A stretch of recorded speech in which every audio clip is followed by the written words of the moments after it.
What's up, Legion of the Lariat? It is I, Steve Zapf, your leader, and back with me from the void, not the noid, my boy Hound. Welcome back, Hound. It is great to see you again. How you doing today, buddy? That is the first time in my life anyone has uttered that set of words towards me. But yes, I have returned from the void unscathed. Perhaps a little enlightened, perhaps a little dumber. We shall see. But We're no, gonna find out today, aren't we? something. I'm going to put a foot forward. Whether it's best or worst, we'll find out. Don't worry, Legion. We gonna learn you today. But it Uh, is good to be seen again. So, just real quick for the Legion, today's episode, we're going to do a little bit of a different format. It's going to be a little bit more free flowing between the two of us. We're kind of at this lull / reset for the stuff that we normally follow. We do have some exciting stuff to talk about with both brands, both NXT and AEW, and we will get into that stuff, but it's going to be a little bit more me and Hound just kind of riffing with each other at this point. But real quick, got to talk about our nonprofits. First, Tap Cancer Out, a series of jiu-jitsu tournaments that help out with varying cancer relief funds. We have Alex's Lemonade Stand, American Brain Tumor Association, the Isabella Santos Foundation, Little Pink Houses of Hope, Camp Sunshine, Christopher's Haven, the Sidney Kimmel Comprehensive Cancer Center at Johns Hopkins, CureCervicalCancer.org, First Descends, and Tom Coughlin's J Fund. Yay, It sounds even better with Hound's awesome voice.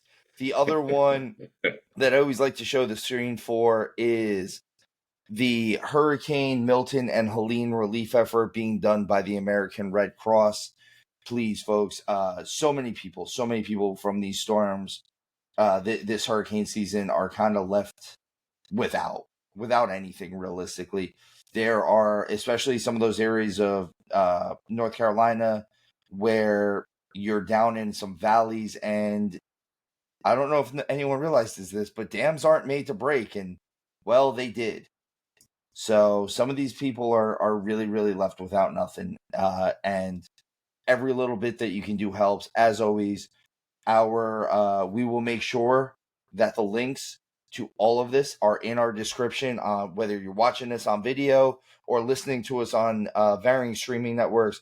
They will be in our descriptions for both, along with our social medias, which also have the links for these varying causes, which are greatly in need. folks listening out there, please remember any help is appreciated, whether it's spreading the word.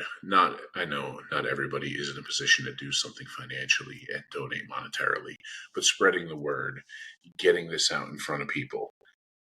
Heaven and God forbid that any of this should ever touch any of you listening individually, but if it did, I would hope that there would be help there for you. I'm a big proponent of pay it forward, so if you can, please do. If you're not in a position to do, tell somebody. You never know. You might be the person that touches the person that changes the world. Folks, even like Hound said, if it's not financially, an amazing thing that you could help out with a lot of these people, as if you pay attention to any of the stuff for like the Carolinas, they're getting into cold, what's known as jacket season for them. And some of these people, they lost everything. If you have old jackets, old coats that you don't wear, don't want anymore, send it to them. These people could use them. These are people, that is just as important to these people as money at this point. And again, we are supporting the American Red Cross. That doesn't mean that any of these other organizations that you are helping out with are any more or less important than this. Helping is the biggest thing about this one. And I think that's our biggest thing. Is I knew as soon as we started doing this show that I wanted to make sure that we were constantly trying to promote some type of nonprofit organization, some sort of charity to help people out. Because if it wasn't for people helping us out, honestly, I say it all the time, I probably wouldn't have this show. I wouldn't be able to do the things that I'm able to do. So I just want to make sure that we pay it forward as much as we possibly can. And you said something that I think everybody takes for granted. There's not one of us who can walk around and truly say, I've done it all on my own. Every one of us has had help along the way, whether seen or unseen. And I personally have always found that I get more joy out of helping others than ever receiving anything. So, and I believe that holds the same for just about everybody. And you can kind of look at it selfishly too, being like, I get to feel good now. And there's Oh, nothing wrong with feeling good. it'll always make you feel better, guys. Always. But with that said, Hound Dog, you know what time it is. It's time to talk some wrestling. Some RASSLIN wrestling. I didn't sign up for this. I thought we were You doing completely. something I completely actually have a different. signature in blood. It might not be blood. It might be blood though. We don't know. So we are going to kind of keep it on form a little bit in the sense that we are going to talk about NXT first. I know kind of the most exciting thing that happened in NXT this week, and maybe it's just most exciting thing to me, was Stephanie Vaquer debuting. I am a huge. I know Showtime and I, when Stephanie Vaquer had her match in AEW against Mercedes, Stephanie outshined Mercedes in that case. And I know that it was a very New York heavy crowd that was anti-Boston, so anti-Mercedes. But at the same time, if you watch that match, the star that came out of it was Stephanie Vaquer. And this whole angle with her and Julia and Cora Jade and Roxanne, I think Stephanie Vaquer is going to come out as the star. Stephanie has the biggest upside of the three outside of Roxanne. Roxanne is established, and I am very excited to see where the next few years take her. But the important thing that I came away with from Stephanie's first match, I butcher the name of the girl. I butcher. It's Wren Sinclair. Wren Sinclair. I don't know why I would always mess up Wren, but the two big takeaways I had from that: one, Stephanie Vaquer is not a star in the making; she is a star now. She just needs one or two catching lightning in a bottle moments, and I believe will become more of a household name. I believe out of her and Julia, which both are incredible, incredible women, you will never do yourself a disservice going and looking up at any of their matches, looking at any of their highlights, anything like that. Stephanie is going to be the bigger of the two stars in the WWE system, in my opinion. I could be wrong, but she was incredible. And Wren Sinclair, for as young and as inexperienced and as new, my God, can that girl go? She is miles ahead of where she should be. And before we went live, we were discussing this. Even subtle facial expressions like Jake the Snake Roberts stuff, where like the tilt of a head, the placement of a foot told the story. She's already in that mindset. She's so far ahead of the curve. I am so excited to see where her road goes. I hope that it's not littered with injuries, and knock on wood. And I hope I didn't just put that out there in the universe. But the Stephanie Vaquer is 100% a star. And the fact that Wren Sinclair got in there and didn't just go with her showed she belonged. 100% she belonged. Hound Dog, I'm glad that we talked before we came on, because you correct, again, some of the times we talk about things needing the correct verbiage. And the verbiage I had originally used was critique. And this is not a critique on Wren Sinclair. Yeah. My excitement for Wren Sinclair is seeing, like, knowing how new she is and knowing how far she can go from here. She's already, I feel this is about as high of a praise as I can give to any female wrestler. She reminds me of as a female Kurt Angle. Yeah, she 100% it's natural. She has that natural wrestling ability, but she has that natural showmanship that you didn't expect from a traditional amateur athlete. So you saying it like that, it's, I guess the comparison I would draw then is let's look at someone like a Ricochet. Ricochet, who can do everything in the world in the ring, is a fantastically handsome gentleman. I mean, he's got a body any of us would kill for, but don't put him near a microphone. Like, he can get the sympathy heat from the crowd, where like it looks like you just killed a puppy with a kitten in front of him when he's taking another beatdown from somebody who's 19 times his size. Wren Sinclair can do all of that, and she can cut a promo. And when you were saying that, this is something where I hope they explore this in the not too distant future, maybe as they do move Roxanne to the main roster. So Roxanne calls herself the Prodigy. Wren Sinclair is also a Prodigy. You could kind of have the going away program, one Prodigy to another. I could see that. I could also see them, because there's been a lot of really great wrestlers that get this moniker that are usually some sort of prodigy. I could see Wren Sinclair being the next wrestler in any way, shape, or form that gets the moniker of the future. Yeah. The future Wren Sinclair, Wren the future Sinclair. I mean, if you look at the people that have had that moniker before, it's the Frankie Kazarians, it's the Chris Sabins, it's the guys like that. Like, those are people to be in league with, realistically. And I think she has all of the tools to produce at that level. I see a world where Wren Sinclair is a world champion in the next couple of years, a main roster world champion. I see that, and forgive me, I just drank a little bit of seltzer, and I'm trying, got the seltzer burp stuck in my chest right now. So the LaCroix.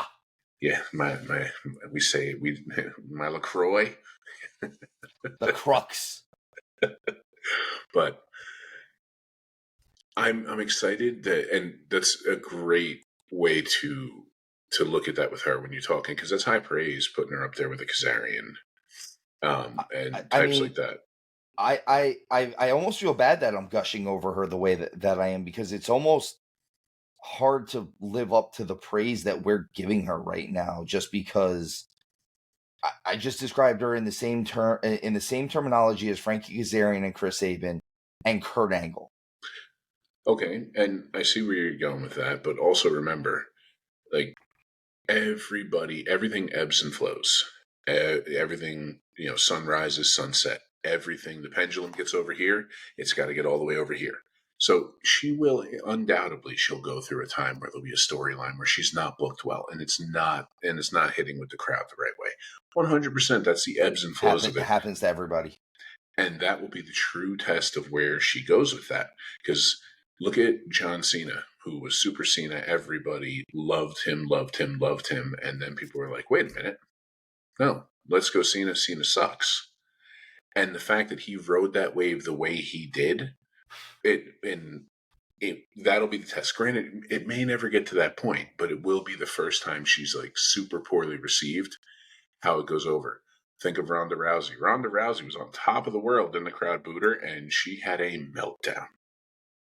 So, in both companies, yes. So we've been gushing over Wren Sinclair this whole time, and don't get me wrong, she deserves every bit of it. I love finding a new female wrestler that works at this level.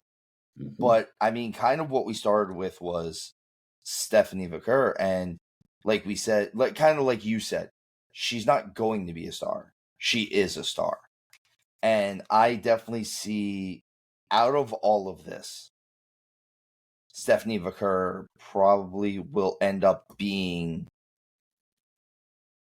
the eventual person that takes the title and becomes the face of NXT's women's division for another couple of months. You know what she reminds me of, actually? The way where she's at right now as far as NXT goes and her star power, it's Finn Balor. It's Finn. It's it's Finn in NXT. You knew Finn was going to do awesome on the main roster. It didn't matter about his size. It didn't matter about anything else. He just needed a little bit of time to hone and to be the face of this before he could go up there. You saying it like that brings me back to I don't know if it was last episode or the episode before. You posed a question to me because out of the trio of us, I am probably the most versed with the Japanese stuff. With Japanese wrestling, yes. And you said, why is it that it's not transitioning over? And like Finn's a perfect example. Stephanie Vaquer is another great example. Julia. And like I had mentioned, it's look at the first word of these promotions. So for WWE, even though NXT is WWE, it's World. The other is New Japan. Yeah, and Japan. That's really what it is. It's just, it's a smaller pond. You're not going to get everybody who can come over and do that. Julia has the look, has the ability in the ring. She has a language barrier.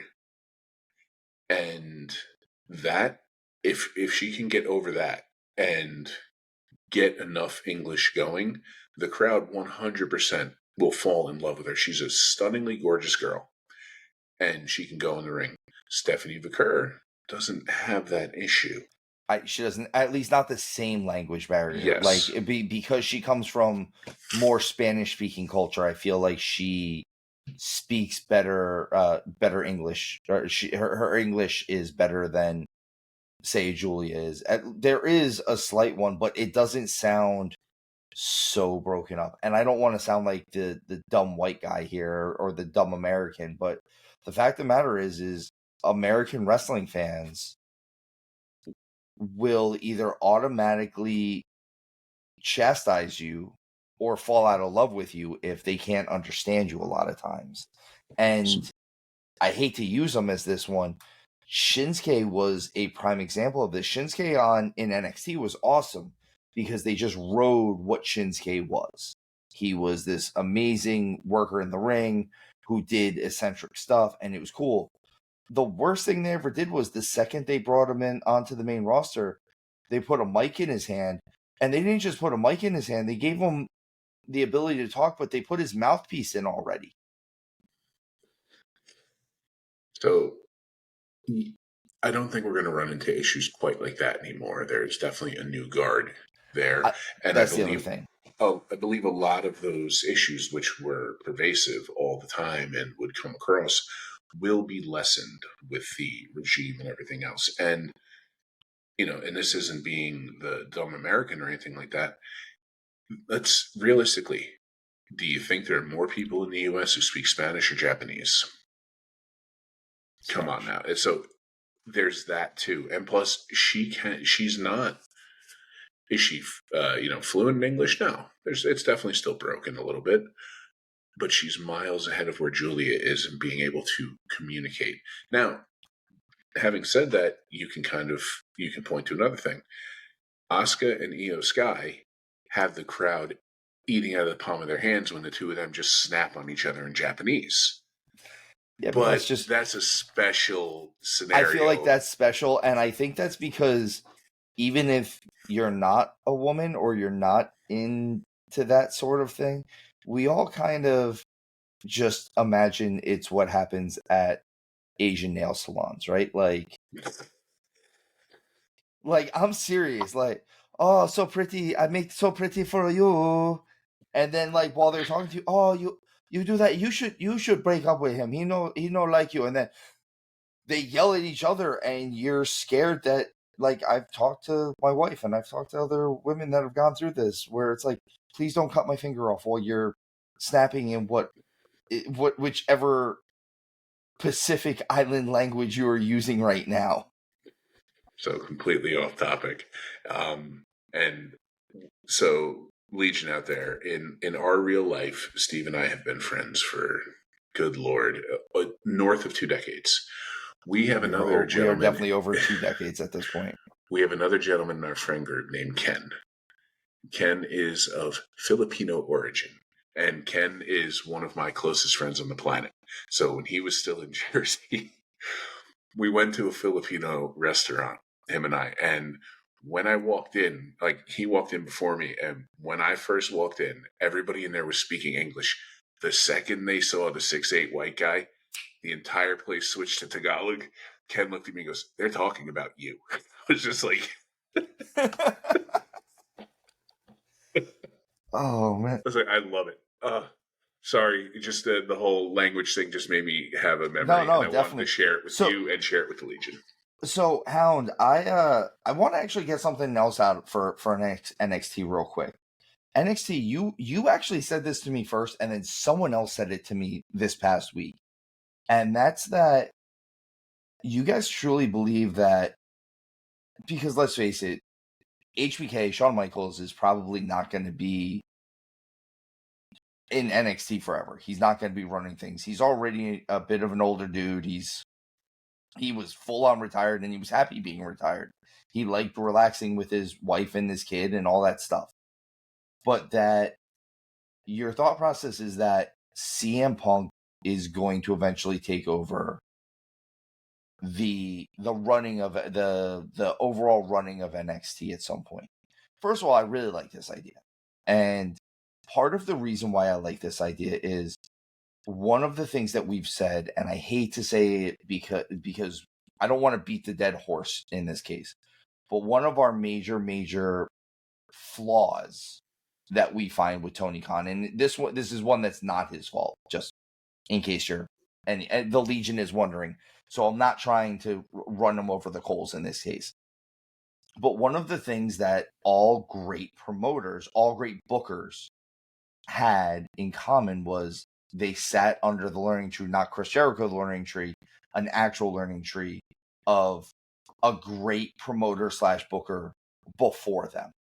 You can say Vince McMahon sat under his father, and he sat in rooms with guys like Pat Patterson, like Sergeant Slaughter, like Gorilla Monsoon.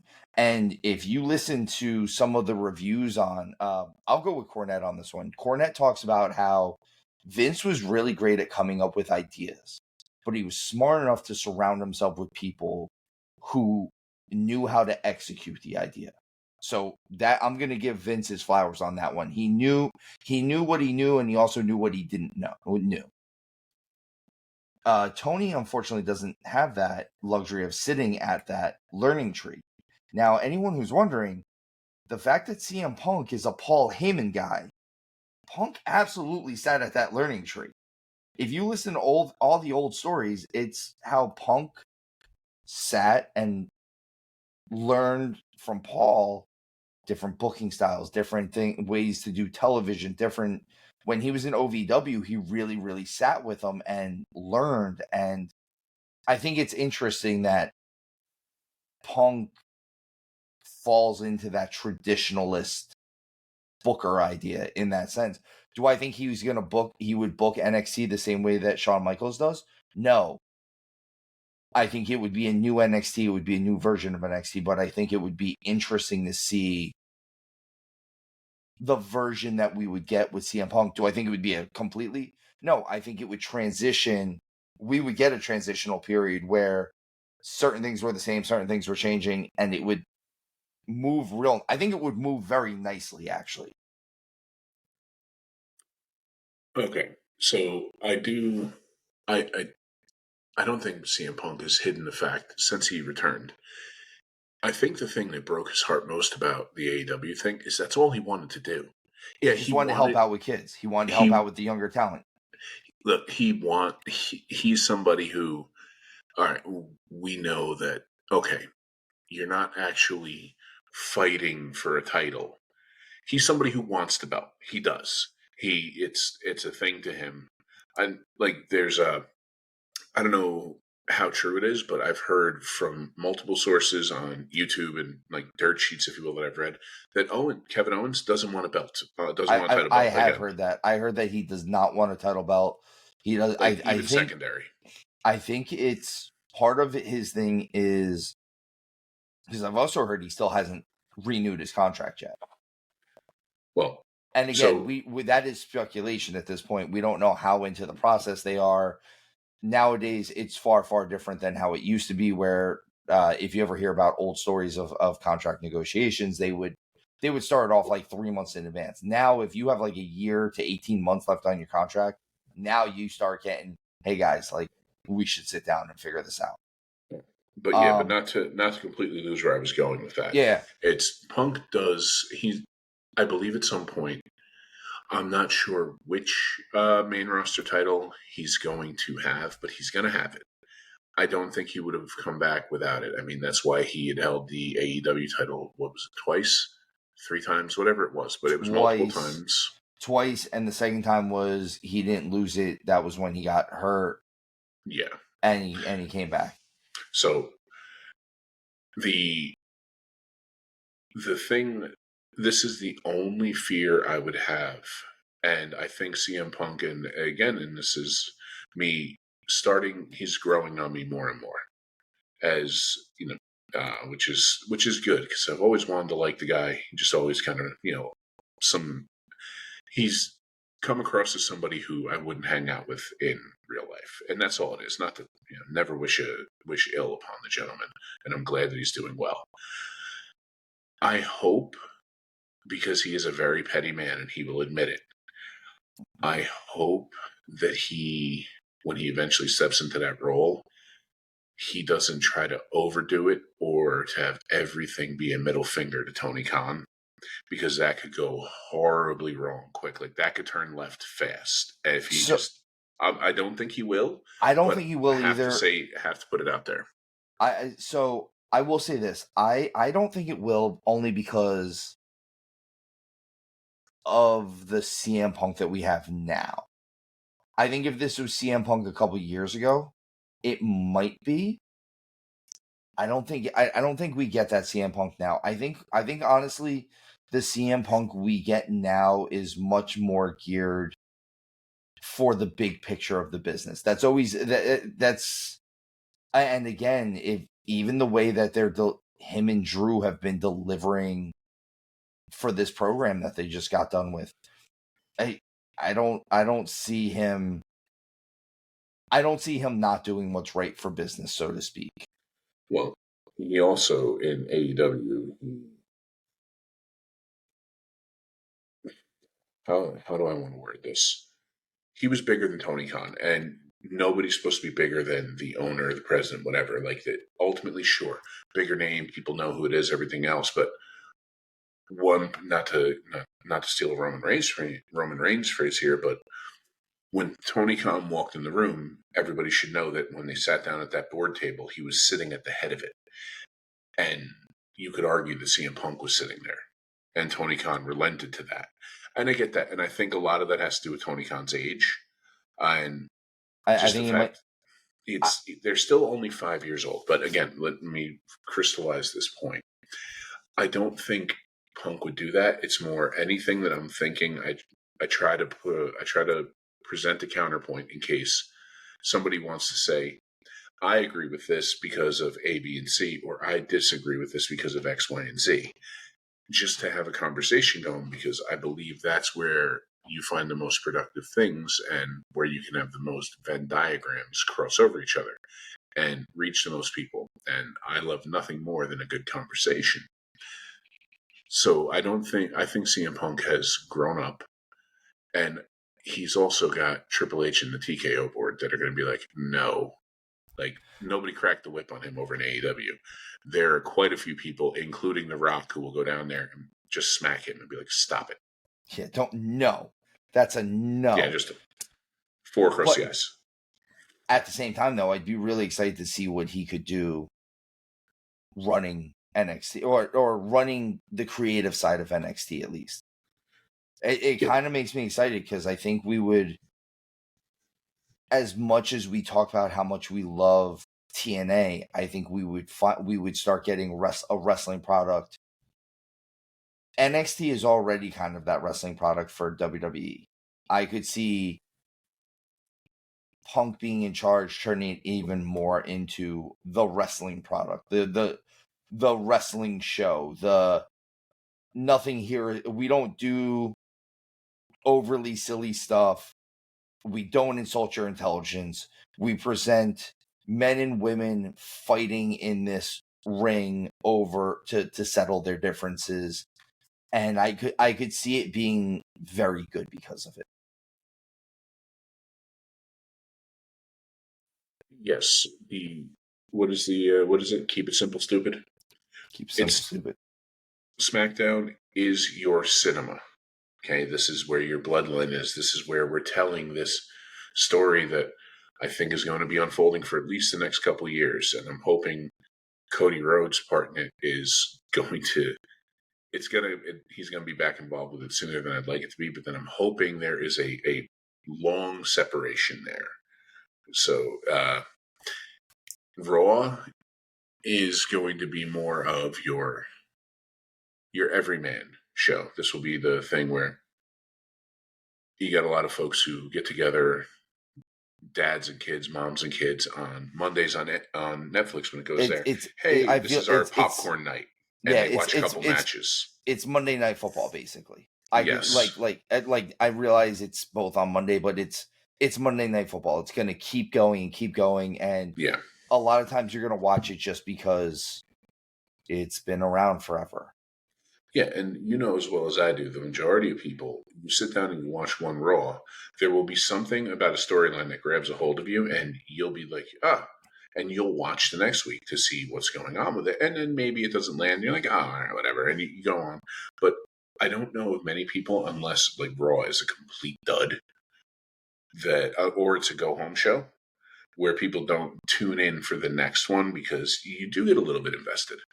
And I don't think NXT needs to worry about long-term storytelling right now.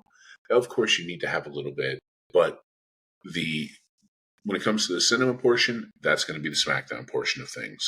When it comes to ultimately like the everyman stuff, I think that's why Gunther is over on Raw, because I think he's the perfect wrestler, and I think you could show him to non-wrestling fans or a lapsed wrestling fan who hasn't seen it in a long time, and they'll take a couple things away with, wow, I don't want to get hit by him, and wow, he's incredible.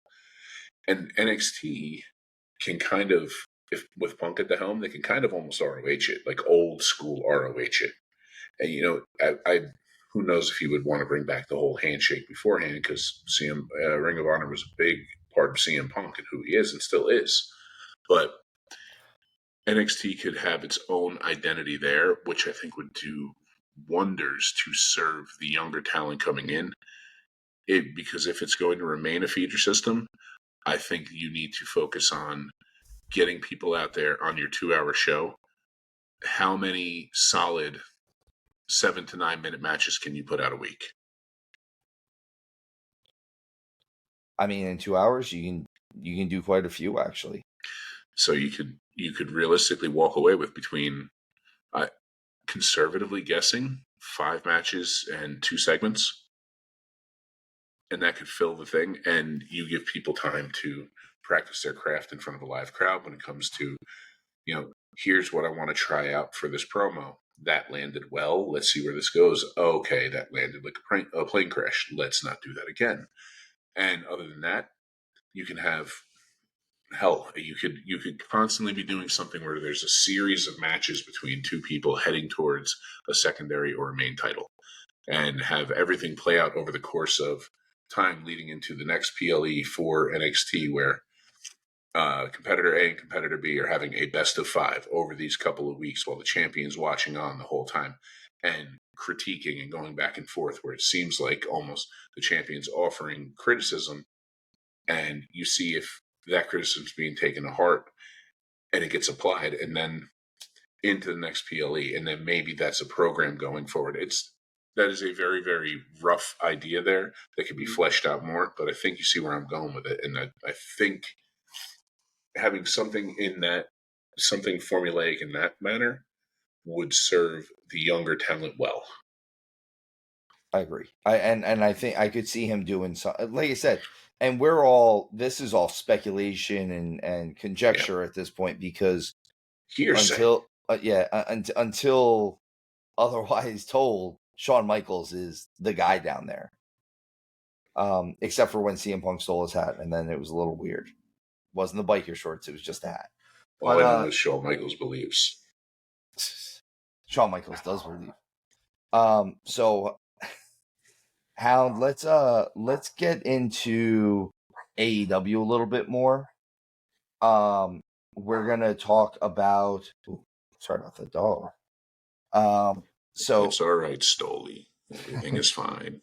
So AEW, the biggest thing going on with AEW right now is the stuff going on with the Blackpool Combat Club, or the new iteration of the Blackpool Combat Club, and NWO, if you will. Yes, the combat Blackpool Club. Oh no, it's Blackpool Combat Club BC. It's the BCCWO. There we go. The BCCWO.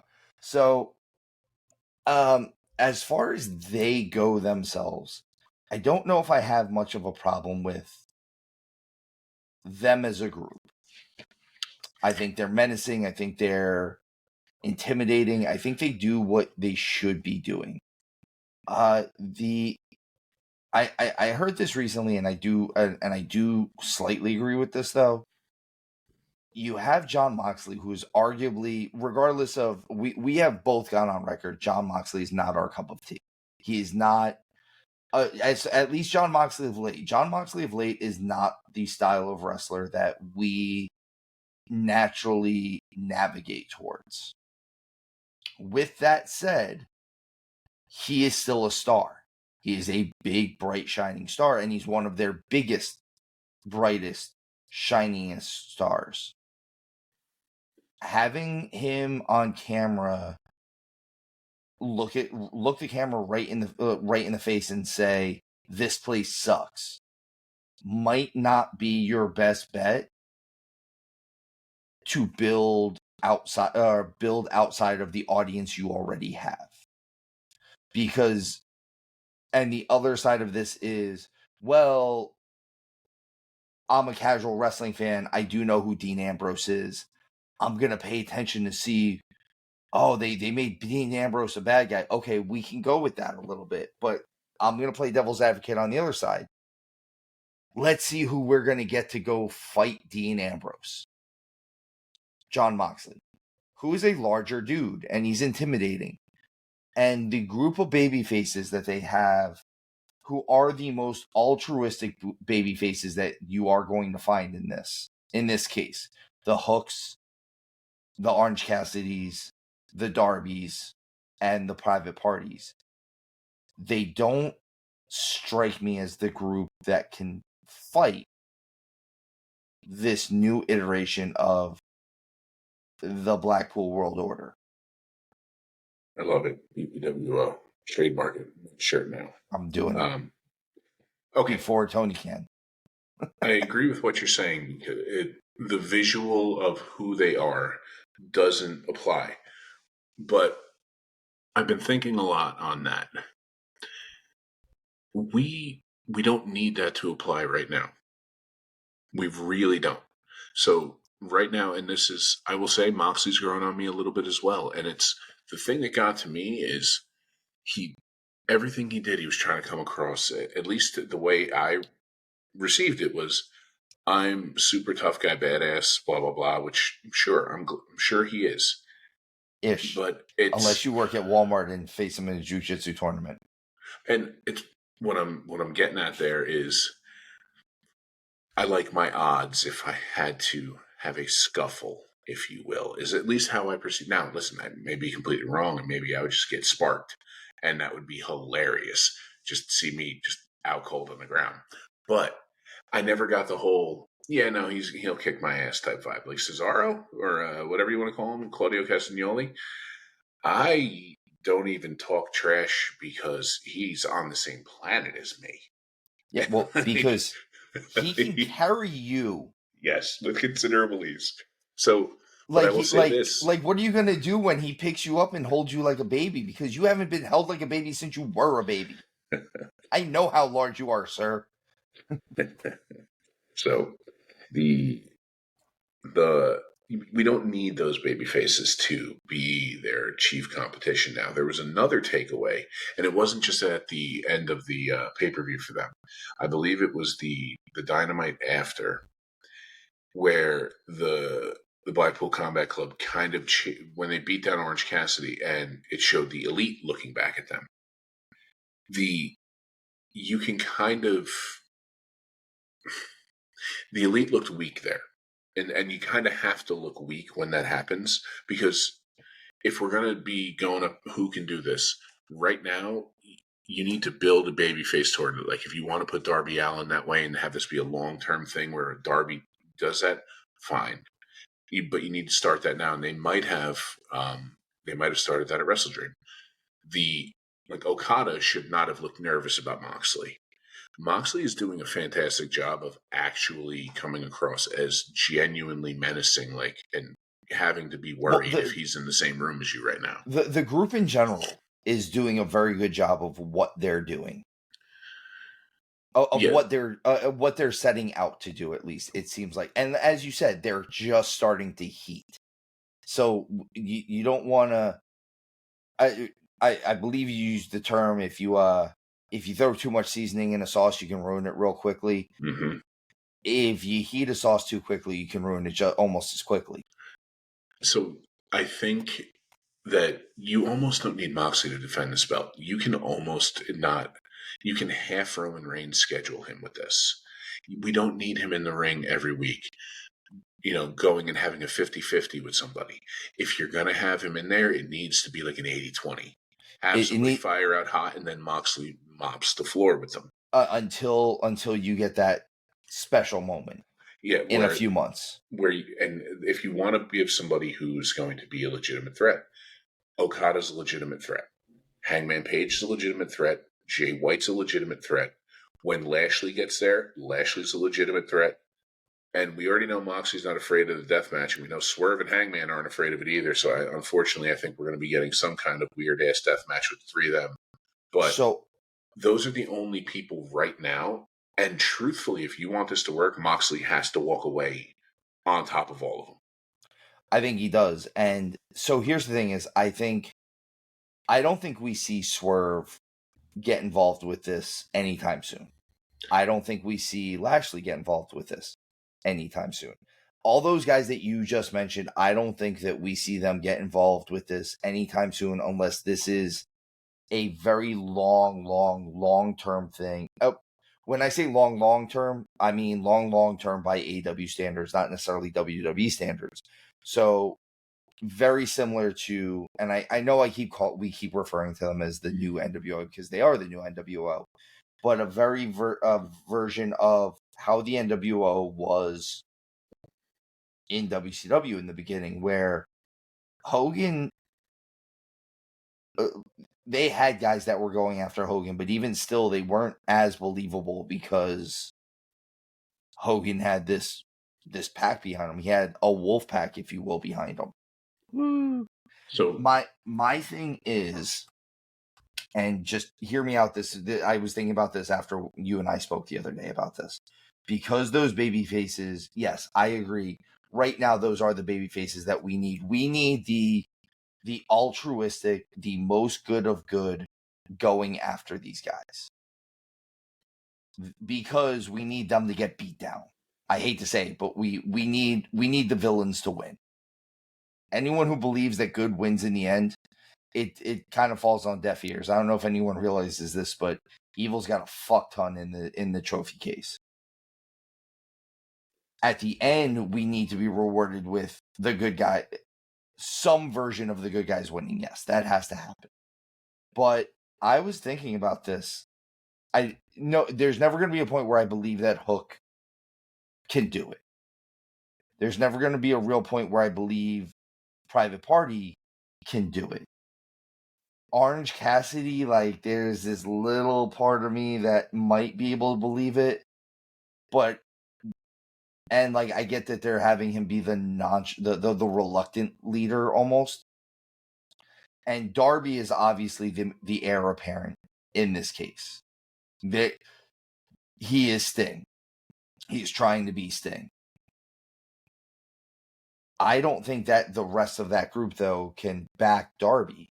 I do think there is a group that can back Darby, and I think they laid the seeds for it already. I'm listening. House of Black. Sometimes you got to get a little dark to bring out the light. And I do believe that Brody King can do this. And I do believe that Buddy Matthews can do this. And I do believe that Malachi Black can do this. And if you team them up with Darby, that's a force. I like where you're going with that, because I had only considered two factions to be dealing with, to be dealing with whatever we're calling, the Moxley World Order. I wasn't even considering. I'm going with that one now. It's the MWO. I'm going to mess it up at some point. I'm like, yeah, the Mutton World Order. So sliced real thin.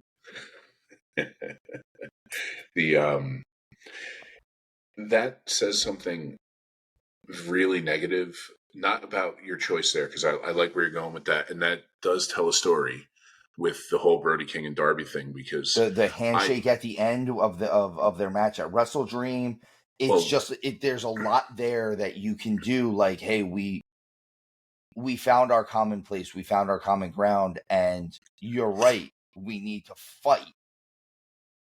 And that's a group that, if you put any of those guys in there with any of the members of the Blackpool Combat Club, the MWO, if you will, I think it works. I believe Murphy and any of those guys. I believe Malachi and any of those guys, and I definitely believe Brody King and any of those guys.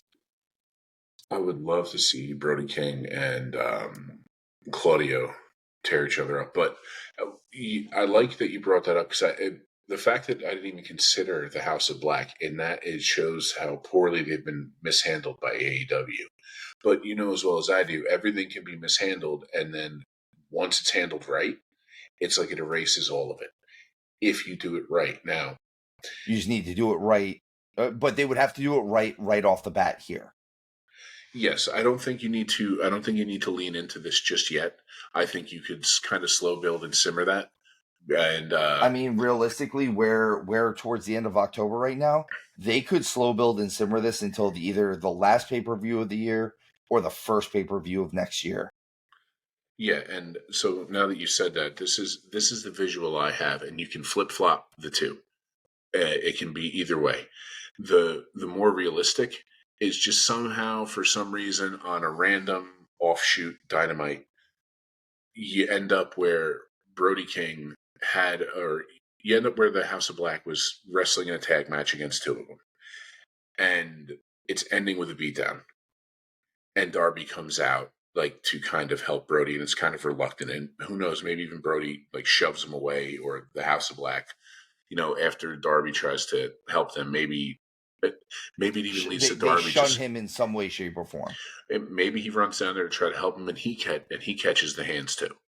And the final shot you look at is the Moxley World Order standing tall, and this new House of Black and potentially Darby Allin. They'll be like all this. Beat up and good Lord. It'll be like this. Yeah, it's too sour.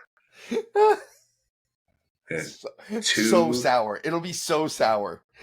So confused. Jesus Christ. But maybe the visual is that, and then it could even start with well, what the hell did that even do? Well, the 50 kicks I took are 50 less than you guys took, kind of thing. Or it could be something where Darby's catching it, and because of what was going on, maybe Brody King just has this whole weird ass. Well, if anybody's gonna kick his ass, it's gonna be me, and it ain't gonna be you. And he goes down there, and you could spin that any way, and that's kind of how I like to give you these things. Is here is a basic idea. You add seasonings to it, and it may start off here and end up way the hell out in left field, but we had to start off there to get way the hell out in left field, which makes more sense. So maybe that's how you lean into this. And I'll be honest, I would love to see a series of matches between Yuta and Buddy Matthews and let them go. Just let them go. Yeah, and let Pac and Malachi just let them go. Let them go. And I specifically like that pairing, and then Brody and Cesaro or Claudio, because they're the big monsters out of the group, and Well, and then it's what's more believable is for Brody to manhandle Claudio. you can have the House of Black then go after the trios title to try to get that off of them, while Darby is trying to pry the AEW title away from Moxley. Yeah, it's I like where you're going with that, and yes, slow build the hell out of this, like almost So where like super simmer. Like, we are in a crock pot. This is sitting for 2 days. I want slow dry aged beef at this point. Like, I want falling off the $200 bone. steaks. I Yeah, want like I everything. want $200 steaks. So, and which I would love nothing more. And again, we have routinely kind of kicked AEW quite a bit, and deservingly so. They definitely have mishandled some things. They definitely have shot themselves in the foot and stumbled out of the starting blocks many, many times. And it wasn't for anything other than just let's say age. Let's look at the entire company as a whole. Only being 5 years old, that is still a new company. And I mean, granted, you should start to, you shouldn't be wetting the bed anymore, but you still might have an accident here or there, kind of thing. Here's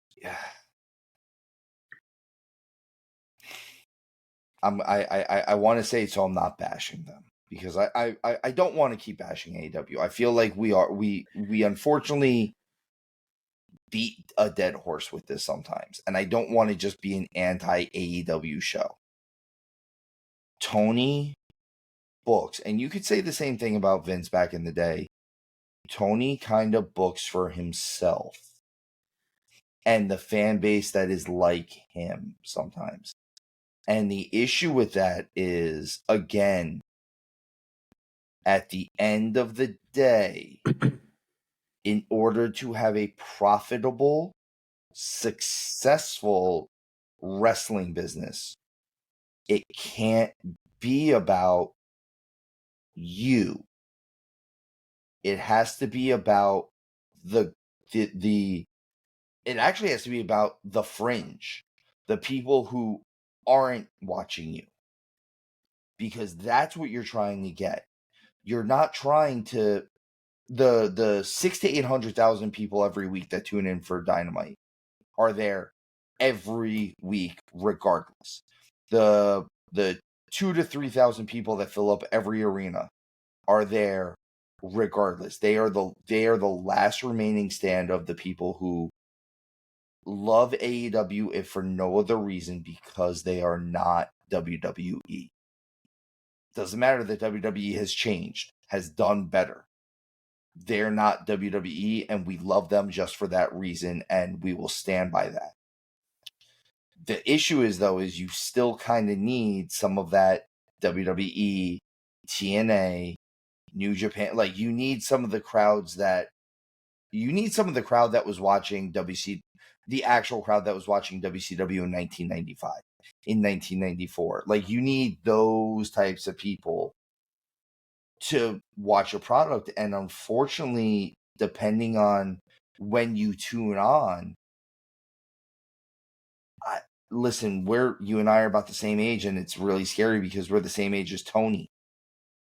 But if you and I randomly turned on AEW for some reason that wasn't for this show at this point, and you saw, I'll give an example. It's an old example. In the same episode of Dynamite a few years ago, they opened the show with SCU. So Scorpio Sky and Frankie Kazarian versus FTR for the tag team titles. Amazing match, right? Like, that's something that you and I as wrestling fans, if we randomly stumbled onto that show, oh my God, this is awesome. This is what I want. The main event of that show on the same card, and I know I'm talking about a few years ago, and we've gotten past some of these growing pains, was Chris Jericho and Jake Hager versus somebody and Joey Janela.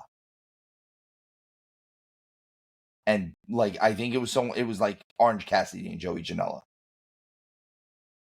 So in the same show, you had completely serious, what would bring in true wrestling fans, and appalling, what would turn away pro wrestling fans.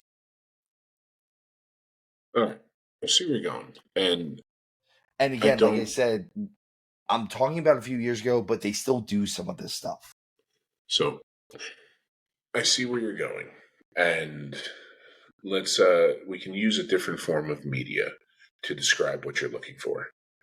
Here, you can, if any of the listeners are video gamers, you would know it as you have your hardcores and your casuals, and how you get frustrated if you're a hardcore that the game caters to casuals, or if you're somebody who's watching a professional sporting event.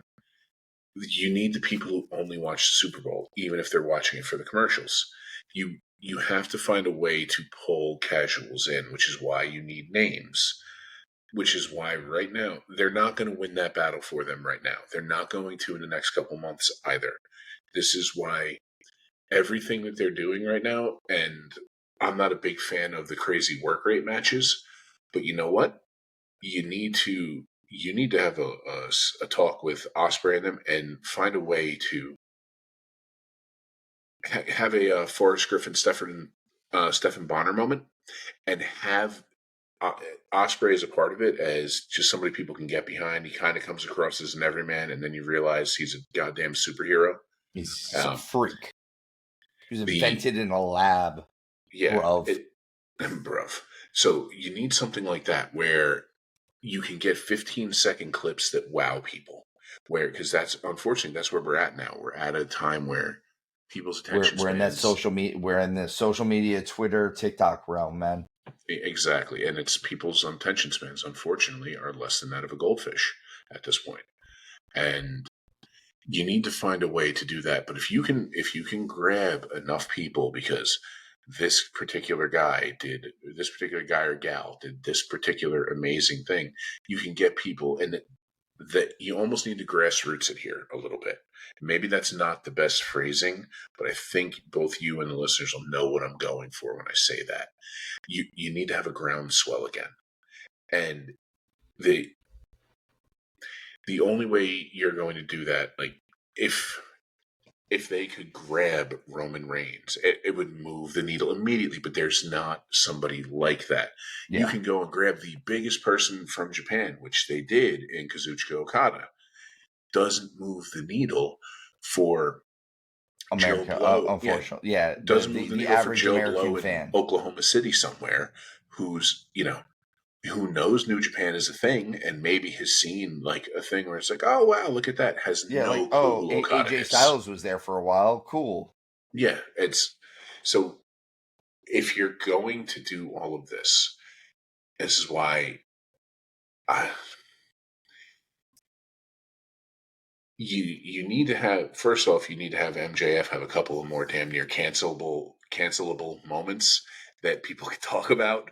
Like, I kind of need MJF to become he's already a dick, and I need him to be a dick. I need him to get his tires slashed. I need him to get windows blown out of his broken. I need Dalton from Roadhouse. Yeah. The original. I need a stop sign in his window and all four tires slashed. And that's the kind of groundswell I'm getting at, where if you can, because that's the thing that AEW rode, was like, everybody was so, and I know personally, I was sick of the Vince crap with WWE, and there was no other option. And that's why I fell in love with MLW and New Japan and All Japan, older stuff, and DDT, even though a lot of DDT stuff is just like silly, like people wrestling a blow up doll, which somehow there were a couple people who pulled off a match with the blow up doll where I was like, okay, you're really goddamn good. It was as dumb as it was entertaining. I agree. But we need to find a way for them to have a groundswell. And if this Moxley thing, if they turn him into the Marvel Comics kingpin, like the final boss, there you go. He's another final boss. Have him But the only way you do that, and it's, I hate to say it, like, just don't put plastic bags over people's heads anymore. Please, like, choke the shit out of them, but just not in the not with abduction way. yeah. Don't do attempted murder anymore. Um, But yeah, it's here's the thing: is AEW is kind of at a reset right now, and I'm excited to see where they go. And I think there's some things that they can do well. Whether they do or not I'm staying open minded in this case, where we are going to have to see what happens for the rest of it. But that's kind of all I really wanted to get into for what we had this week. Like I said, it's kind of a little bit of a lull and a little bit of a reset, and it was I felt like an open forum today was going to be good for me and Hound to kind of get us back on track for our normal episodic programming, if you will. So with that, Legion, I think I'm going to call it for the night.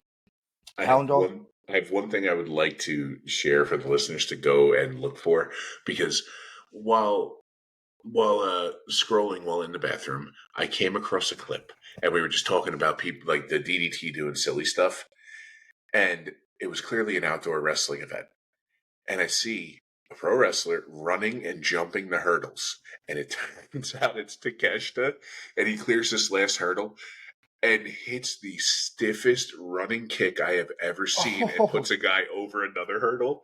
And the look he gave the camera, I burst out laughing. So please go look for it. Yeah, because, go watch it, because I'm going to go watch it now. Because it just something silly and glorious, and you're like, ow, that really probably hurt quite a bit, because Takeshta hits freaking hard. But yeah, He does. folks, He hits so. folks, Guys, thanks for listening. Thanks for listening. And as always, remember, tuck your chin when you bump.